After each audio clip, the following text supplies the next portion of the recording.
Le programme matinal de la ministre de la Justice, lui, était dédié à la lutte contre le trafic de drogue. Dès 7h30, Nicole Belloubet a rencontré le directeur des douanes, le préfet et le sénateur Antoine Karam. Au cœur de leur discussion, les mules. Selon les enquêteurs, sur chaque vol Félix-Éboué-Orly, 7 personnes environ voyagent avec de la drogue à vendre. Nicole Belloubet va donc engager un plan d'action. Nous avons clairement vraiment souhaité continuer une politique fondée sur la fermeté. Pour cela, j'ai demandé à monsieur le procureur de la République et à monsieur le préfet de me proposer pour le 1er décembre prochain un plan de lutte contre le trafic de cocaïne vers la métropole.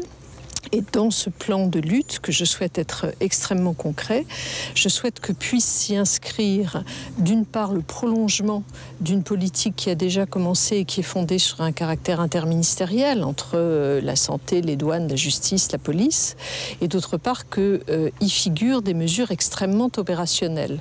Non pas que tout soit à inventer, puisque beaucoup de choses ont déjà été mises en œuvre, mais apparaissent au vu de l'expérience des idées nouvelles qui suppose d'une part un renfort en hommes, ça veut dire des magistrats, ça veut dire peut-être des policiers, et qui suppose d'autre part que soient mises en œuvre certaines procédures juridiques qui peuvent nous permettre de gagner du temps. Par exemple ?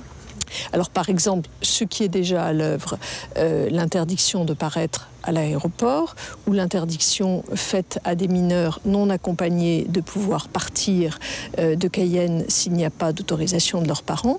Mais encore, on a réfléchi à des évolutions procédurales qui pourront trouver place dans le projet de loi pour la justice que je vais porter, qui permettront au procureur de la République d'être plus efficace.